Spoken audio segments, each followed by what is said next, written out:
राम राम सभी को। कैसे हैं आप सभी?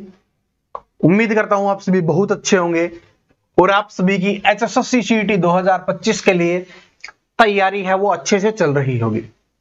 आपकी तैयारी में आज हम मैथ का चैप्टर पढ़ेंगे।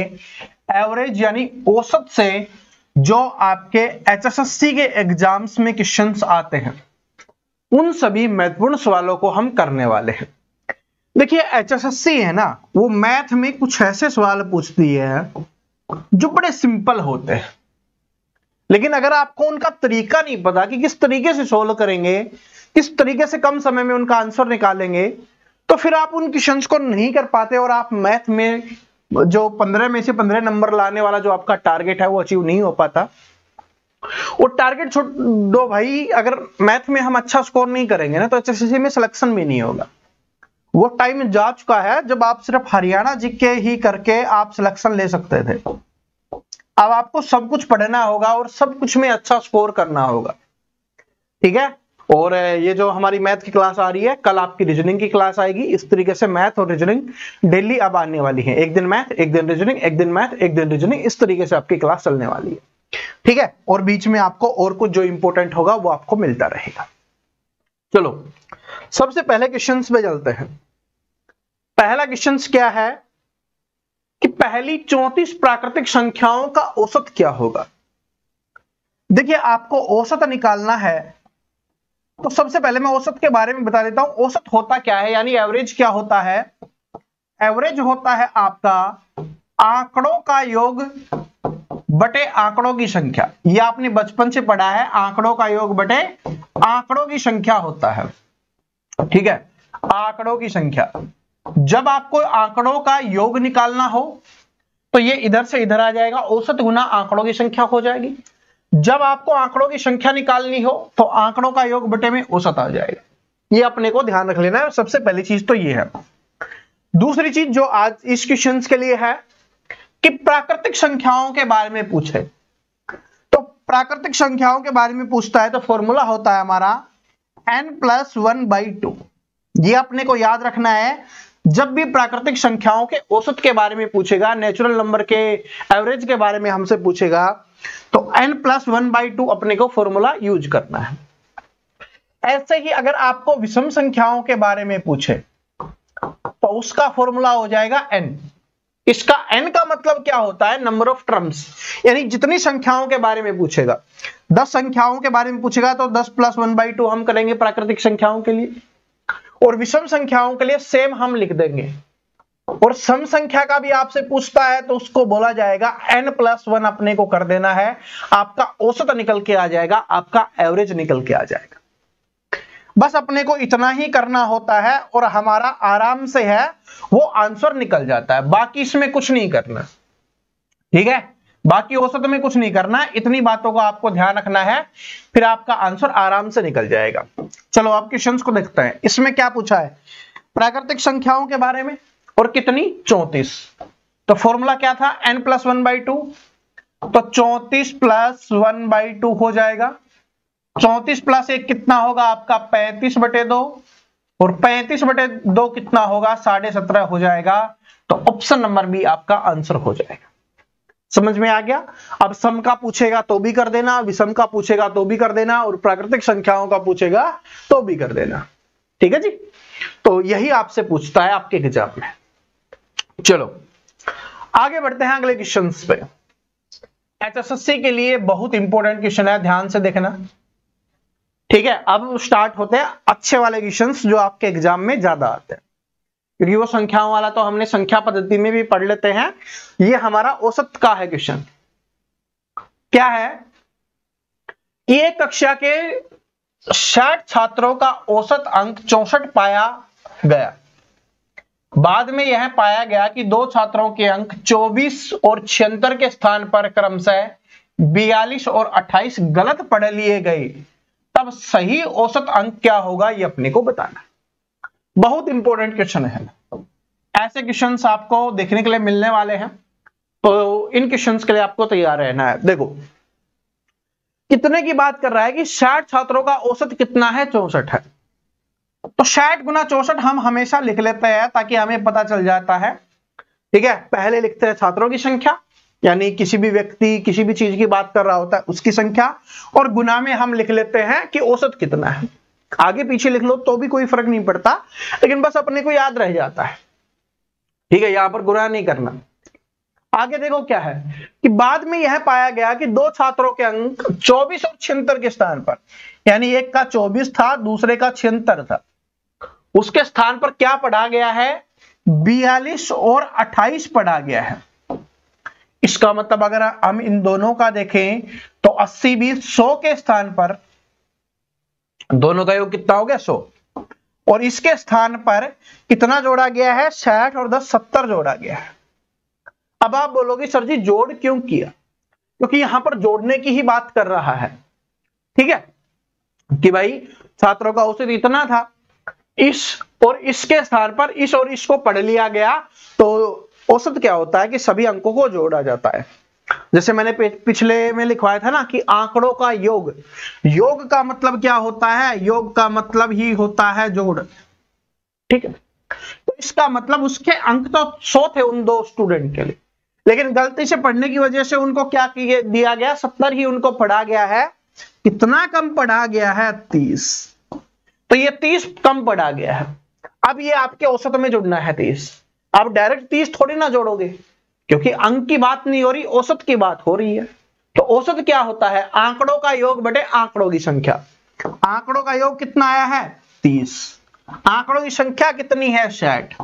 कितना हो गया, 30 से कम 30, 30 दूनी 60, यानी 0.5 और ऐड अपने को करना होगा। तो 64 था, प्लस में 0.5 ऐड कर देंगे, तो 64.5 क्या हो जाएगा, अपना नया औसत हो जाएगा, जो ऑप्शन नंबर सी में दिया गया है। बात समझ में आई या नहीं आई, दोबारा से समझ लो अगर थोड़ा बहुत भी डाउट है। कि भाई 24 और 76 के स्थान पर 42 और 28 जोड़ा गया, तो इसका मतलब 100 हमें जोड़ना था, वहां पर हमने 70 ही जोड़ा, तो इसका मतलब 30 नहीं जोड़ा। तो 30 जोड़ेंगे तो औसत तो बढ़ेगा। ऐसे ध्यान रखना कि जब जोड़ना हो तो औसत बढ़ेगा, जब घटाना हो तो औसत कम होगा। तो अब औसत बढ़ेगा, अब 30 जोड़ना है, तो औसत में तो सभी स्टूडेंट के बट के जाएगा, तो आंकड़ों का योग बटे आंकड़ों की संख्या, तो आंकड़ों का योग है 30 और संख्या है 60, तो 0.5 औसत ऐड होगा। तो इस तरीके से 64 में 0.5 ऐड करेंगे, 64.5 आपका हो जाएगा। ठीक है, समझ में आ गया। अब ऐसा क्वेश्चन आएगा एग्जाम में, कर दोगे, 2 बार रिपीट करवा दिया है, अब गलत नहीं होना चाहिए। अगला क्वेश्चन है, आपने ये क्वेश्चन काफी बार देखा होगा, अगर आप प्रीवियस ईयर पेपर लगा रहे होगे, प्रीवियस ईयर क्वेश्चन सोल्व कर रहे होगे, तो क्या है कि एक परीक्षा में एक विद्यार्थी के प्रत्येक विषय में औसत 72 थे। ठीक है, औसत अंक कितने थे, 72 थे। उनमें से गणित में 15 अधिक एवं इतिहास में 17 अधिक अंक प्राप्त किया होता, तो उसके प्रति विषय औसत अंक 75.2 होते, तो उस परीक्षा में कितने विषय थे, ये अपने को बताना है। बाकी बार क्या होता है, काफी बार क्या होता है, सब्जेक्ट आपको बता दिया जाता है इतने सब्जेक्ट है, लेकिन इसमें आपसे पूछा है खुद कि सब्जेक्ट कितने हैं, वो अपने को बताना है। इसलिए क्वेश्चन क्या बन जाता है, इंपॉर्टेंट बन जाता है, और कम स्टूडेंट कर पाते हैं, इसलिए हमने इस क्वेश्चन को अपनी क्लास में रखा है। कि क्या बोला कि औसत अंक कितने थे, 72 थे। कितने थे भाई, औसत अंक 72 थे। लेकिन क्या किया कि उसने गणित में 15 अधिक अंक प्राप्त करता अगर वो, और इतिहास में 17 अधिक अंक प्राप्त करता, तो उसका औसत कितना हो जाता, 75.2।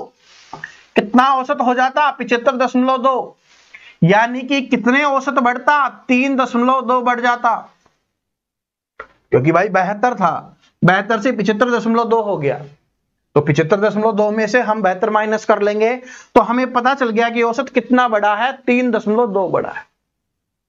लेकिन ये क्यों बढ़ा है, क्योंकि 15 नंबर तो यहां से मैथ में बढ़े हैं उसके, और 17 नंबर यहां पर क्या, इतिहास में बढ़े हैं, और टोटल बात करें तो 32 नंबर या 32 अंक उसके बढ़े हैं, जिसकी वजह से उसका औसत बढ़ा है। अब हमें क्या निकालना है, विषय निकालना है। तो मैंने आपको बताया था, जैसे आंकड़ों का हमें अगर औसत निकालना है, तो औसत बराबर आंकड़ों का योग बटे आंकड़ों की संख्या। ठीक है। अगर हमें संख्या निकालनी हो, क्योंकि इस बार क्या निकालनी है, आंकड़ों की संख्या कितनी है वो निकालनी है, तो संख्या के लिए क्या बताया था, संख्या वाला इधर चला जाएगा। अरे ये था ना अपना कि अगर हमें औसत निकालना है, ठीक है, किसी को कोई डाउट नहीं रहना चाहिए। डाउट रहा फिर क्या फायदा, आंकड़ों का योग और बटे में क्या था, आंकड़ों की संख्या, यही तो था। समझ जाओ बस, आपका समझना जरूरी है आंकड़ों की संख्या। अब हमें आंकड़ों की संख्या निकालनी है, तो ये इधर चला जाएगा, ये इधर चला जाएगा, यानी आंकड़ों के योग को भाग करना है किससे, औसत से। तो आंकड़ों का योग कितना है अपना 32, कितने अंक बढ़ाने हैं 32, औसत कितना है 3.2, दशमलव हटाने के लिए गुना में यहां पर 10 कर दिया, यहां से दशमलव हट गया तो ये 32 हो गया, 32 से 32 कैंसिल हो गया, कितना आ गया 10, तो 10 आपका आंसर हो जाएगा, ऑप्शन नंबर डी।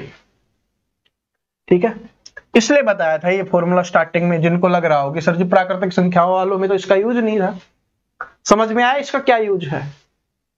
ठीक है, औसत में यही काम आता है, बाकी और कुछ काम नहीं आता, बस इसी का यूज हमें करना होता है। समझ में आया कैसे किया कि भाई पहले 72 था, फिर क्या हो गया 75.2 हो गया, यानी 3.2 बढ़ा। क्यों बढ़ा, क्योंकि मैथ में 15 बढ़ा दिए और इतिहास में 17 बढ़ा दिए, टोटल 32 अंक बढ़ा दिए। तो अब सब्जेक्ट कितने ये पूछा है, 32 अंक बढ़े हैं, एक का 3.2 बढ़ा है, तो सब्जेक्ट कितने हो जाएंगे, 10 हो जाएंगे। ऐसे अपने को करना है। विषय के स्थान पर कुछ भी आपको दे सकता है, मैं आपको पहले ही बता चुका हूं, अंक के स्थान पर कोई नंबर दे देगा, कुछ भी दे देगा। जैसे इस वाले में क्या था, छात्रों के बारे में बात कर रहा था, यहां पर भी अंक की बात हो रही थी। ठीक है, तो अंक दे दे, विषय दे दे, या आपसे रन दे देगा, आपसे विकेट दे देगा, कुछ भी देके आपसे पूछा जा सकता है, लेकिन अपने को तैयार रहना है। देखो विकेट वगैरह की बात की, रन की बात की, और बहुत इंपॉर्टेंट क्वेश्चन आ गया है एवरेज का। मुझे आज तक नहीं समझ में आया कि ये क्वेश्चन स्टूडेंट को क्यों नहीं आता। बहुत सारे स्टूडेंट इसको गलत करते हैं, और ये सबसे सिंपल क्वेश्चन होता है, और ये दो तरीके से पूछा जाता है। पहले क्वेश्चंस को पढ़ते हैं, फिर मैं आपको बताता हूं दोनों तरीके क्या है। कि एक बल्लेबाज 16वें मैच में 81 रन बनाता है, और इस प्रकार प्रति मैच उसका औसत 3 से बढ़ जाता है, यानी 3 बढ़ जाता है, तो 16वें मैच के बाद उसका औसत क्या होगा। आपसे यह पूछा है कि 16वें मैच के बाद उसका औसत क्या होगा, या इसी को यह पूछ लेता है कि उसका नया औसत कितना है, यह भी आपसे इसको लिख के पूछ सकता है। इन दोनों का मतलब ये है, क्योंकि 16वें मैच के बाद क्या हो गया, नया औसत बन गया, क्योंकि उसने 81 रन बना दिए हैं और नया औसत बढ़ा है सभी का 3। ठीक है, तो नया औसत पूछे या 16वें मैच के बाद जो जितने भी मैच दिए हुए होंगे उनके बाद का पूछे। एक तो ये पूछता है, दूसरा आपसे पूछता है कि पुराना औसत कितना था, पुराना औसत, या इसी को लिखता है 16वें मैच, क्योंकि यहां पर 16 मैचों की बात हो रही है, तब मैं ये लिख रहा हूं, जितने भी मैचों की बात होगी वो उतने की ही पूछेगा। तो 16वें मैच से पहले औसत कितना था, मैच से पहले। इस क्वेश्चन में तो बाद का पूछा है, क्या पूछा है, बाद का, लेकिन पहले का भी पूछता है। तो सभी का हम एक ही ट्रिक से निकालेंगे। ठीक है, किसी का भी पूछे आप आराम से कर दोगे, और बिल्कुल बेसिक ट्रिक है, कुछ ऐसा नहीं है कि आपको रटना होगा, नहीं, रटने वाला काम नहीं है, बिल्कुल समझने वाला काम है, अपने दिमाग का इस्तेमाल आपको करना है। क्या भाई, 16वें मैच में 81 रन बनाता है, और जिससे उसका औसत 3 बढ़ जाता है, यानी कि औसत 3 बढ़ा, तो हर 16 मैच में उसने 3 अंक बढ़े हैं। भाई औसत होने का, औसत बढ़ने का मतलब क्या है कि सभी में एवरेज 3-3 बढ़ गया, तो 16 के 16 मैच में उसके 3 रन बढ़े हैं, इसका मतलब क्या हुआ, 48 रन उसके बढ़े हैं। इस बात को समझा, ये बात समझ में आई, दोबारा से समझो इस चीज को, क्योंकि गलत नहीं करना है, क्वेश्चंस बार बार रिपीट होता है कि भाई 16वें मैच में वो 81 रन बनाता है और औसत 3 बढ़ जाता है, इसका मतलब हर मैच में 3 रन औसत उसका बढ़ा है, तो 16 के 16 में अगर 3 बढ़ा रहा है तो 48 उसका औसत उसने बढ़ा है, यानी औसत बढ़ाने में उसके 48 रन काम हुए हैं या यूज किए गए। टोटल रन बनाता है वो 81, उसमें से 48 औसत बढ़ाने में यूज हुआ है। इसका मतलब अगर 81 में से 48 माइनस कर दें तो हमें यह पता चल जाएगा कि वो पहले कितने रन बना रहा। तो यहां से करेंगे तो ये अपना कितना आ गया, यहां से 33 रन आ गया, यानी वो पहले कितने रन बना रहा था, 33। तो अगर आपसे ये पूछे कि 16वें मैच से पहले औसत कितना था, 33 रन। अगर आपसे पूछे कि पुराना औसत कितना था, तो 33 रन। लेकिन हमसे क्या पूछा गया, 16वें मैच के बाद, तो ये तो पहले का आया है। अब 16वें मैच के बाद ये नए औसत में क्या हुआ, उसने 3 बढ़ा दिया है, तो पुराने वाला 33 और प्लस में 3, तो अभी औसत कितना हो जाएगा, उसका 36 हो जाएगा। ऑप्शन नंबर डी आंसर हो जाएगा। समझ में आ गया सभी को? किसी को कोई दिक्कत नहीं है, होनी भी नहीं चाहिए किसी को कोई दिक्कत।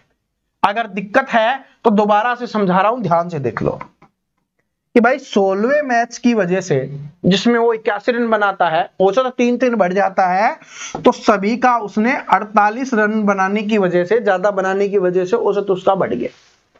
81 वो बनाया है टोटल, जिसमें से 48 ने तो सिर्फ औसत बढ़ाया है, तो इसका मतलब पहले वो 33 रन बनाते हुए आ रहा था। पहले उसका औसत कितना था, 33 का। और ये पहले वाला पूछे, पुराना वाला पूछे, तो ये आपका आंसर 33 हो जाएगा। अब नया पूछेगा या बाद वाला पूछेगा, तो इसमें प्लस में 3 कर देंगे, क्योंकि 3 बढ़ाया है तो 36 हो गया। ठीक है, तो ये इंपॉर्टेंट क्वेश्चन है। अब आप इसको गलत नहीं करोगे, सभी कमेंट करके बताओ, गलत नहीं करोगे ना? बिल्कुल नहीं करना गलत। चलो, ये आ गया एक और क्रिकेट का हमने लिया है, क्योंकि क्रिकेट से औसत अगर पूछता है ना, औसत से ज्यादा क्वेश्चंस आते हैं, तो क्रिकेट से वो ज्यादा क्वेश्चंस पूछेगा, और कम क्वेश्चंस आएंगे तो नॉर्मल कोई भी पूछ सकता है। इसलिए मैं सभी टाइप के आपको करवा रहा हूं जो आपके एग्जाम्स में आ सकते हैं। देखो, ये इंपॉर्टेंट है, इसमें कैलकुलेशन करनी होगी।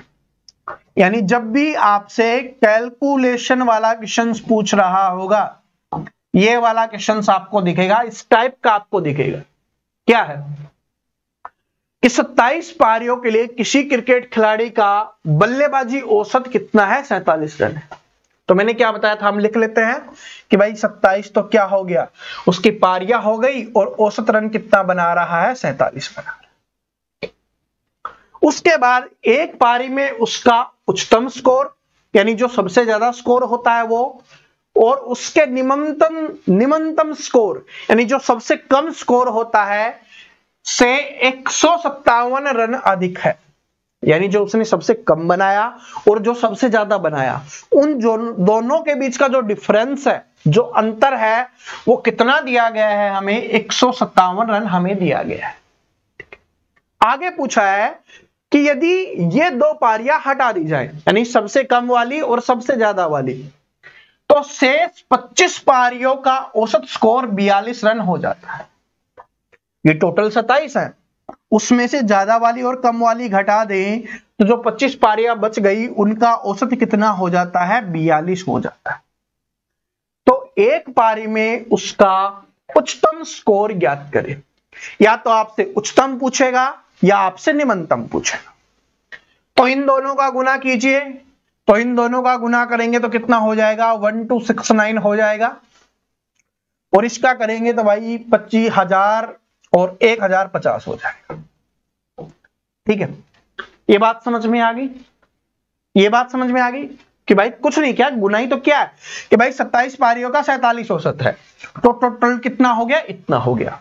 25 पारियों का 42 है, अगर जो 27 टोटल हैं उनमें से 25 का हम घटा दे, ठीक है, अगर हम 25, जो उसने 27 पारियों में जो रन बनाए, उसमें से अगर हम 25 पारियों के घटा दें, तो जो 2 पारियां बच गई उनके रन हमें पता चल जाएगा। तो इसलिए हम ऐसा कर रहे हैं, तो घटा देते हैं। घटाएंगे तो यहां से आ गया आपका 9, यहां से आपका आ गया 1, और यहां से आ गया आपका 2, यानी 219 रन हैं 2 पारियों में उसने बनाए। अब देखो, एक तो एक्स वाई मान के इनमें कैलकुलेशन में आप उलझे रहो, दूसरा सिंपल तरीका है, अंतर कितने का बताया है अपने का, 157 का। 4 ऑप्शंस दिए हुए हैं, उच्चतम पूछा है, तो अगर मान लो 186 आप मान लेते हो कि उच्चतम है, तो उसमें से अगर हम 186 घटाते हैं तो इकाई का अंक 3 आता है, इकाई का अंक हमारे 7 आना चाहिए। ठीक है, अंतर पूछा है ना, क्योंकि भाई जो टोटल है उसमें से अगर बड़े वाला घटा दें तो कम वाला आना चाहिए। ठीक है, और अंतर कितना होना चाहिए? 157 का। तो करो, यहां से अगर हमारा देखो 3 आ गया, यहां से कितना आ गया आपका? 3 आ गया। ठीक है, यहां से कितना आ गया आपका? यहां से 3 आ गया, यहां से भी आपका क्या आ जाएगा? 3 आ जाएगा, 33। क्या इन दोनों के बीच में 57 का अंतर है?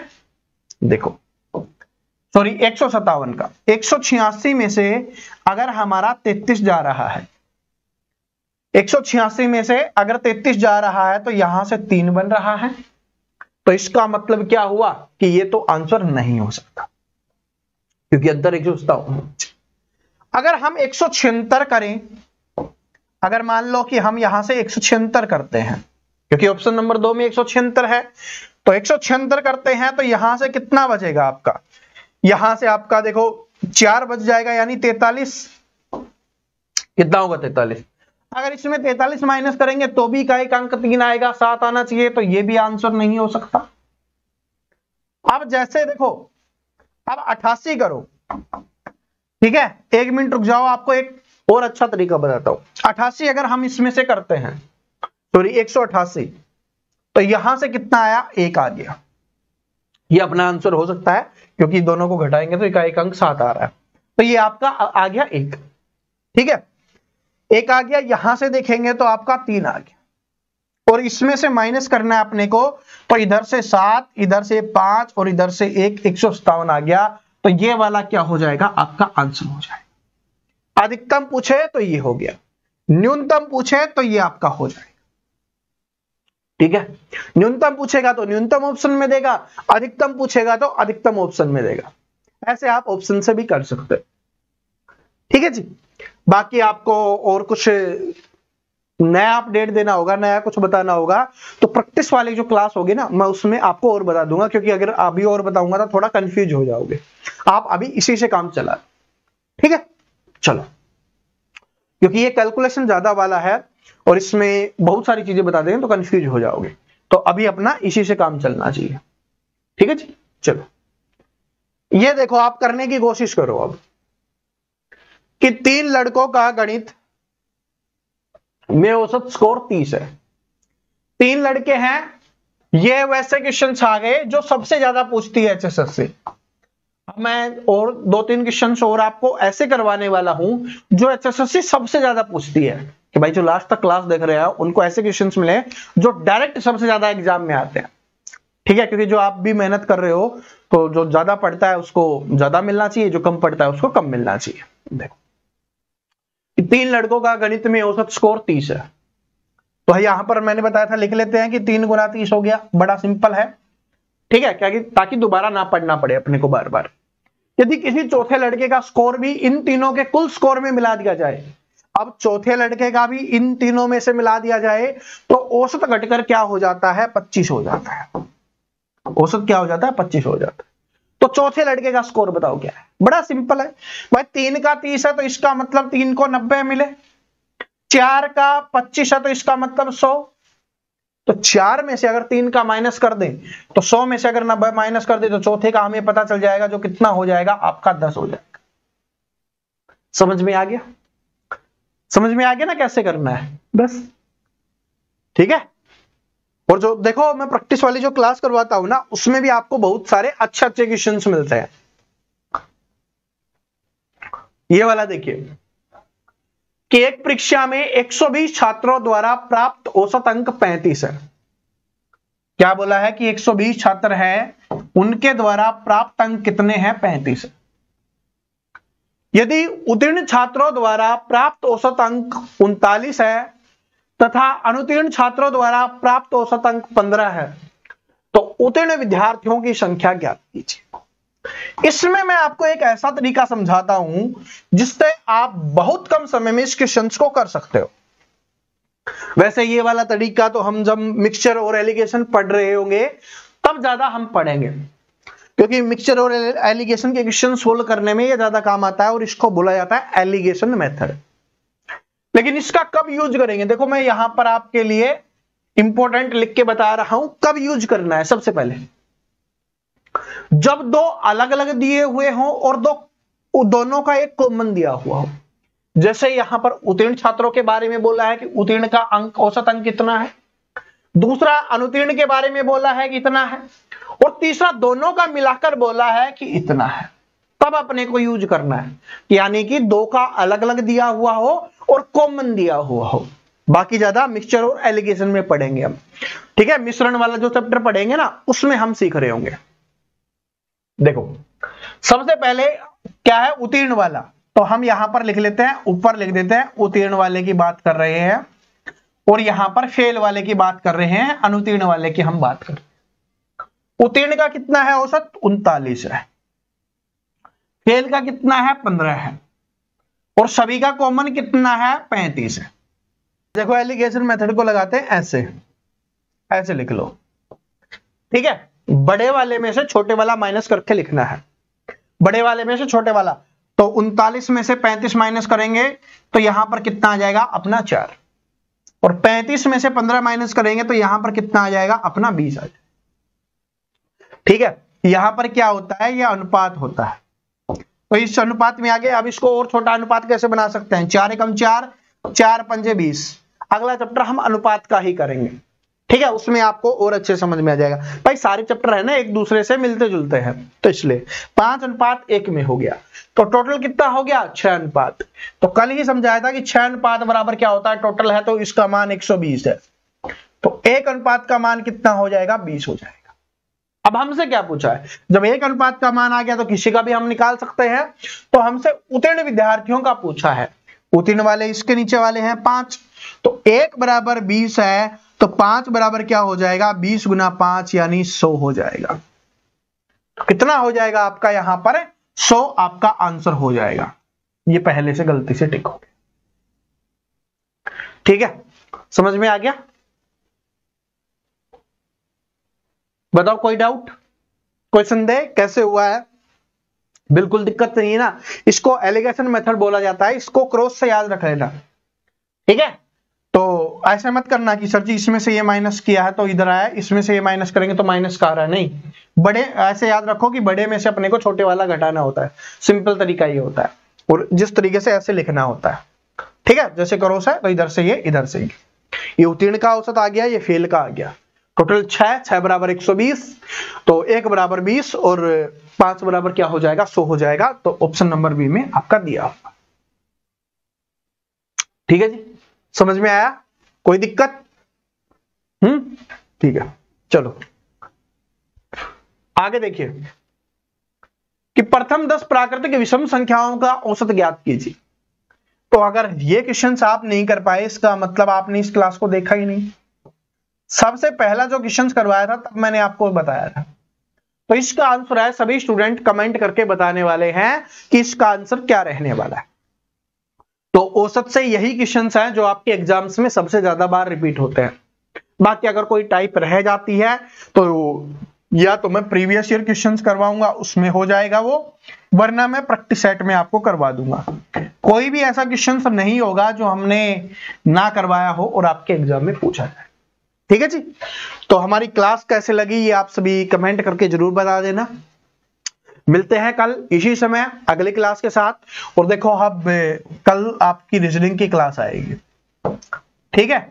एक दिन रीजनिंग आएगा और एक दिन मैथ आएगा, इस तरीके से हम चलते रहेंगे। हाँ बीच में कुछ स्पेशल करना होगा वो आपके लिए अलग से, ठीक है जी।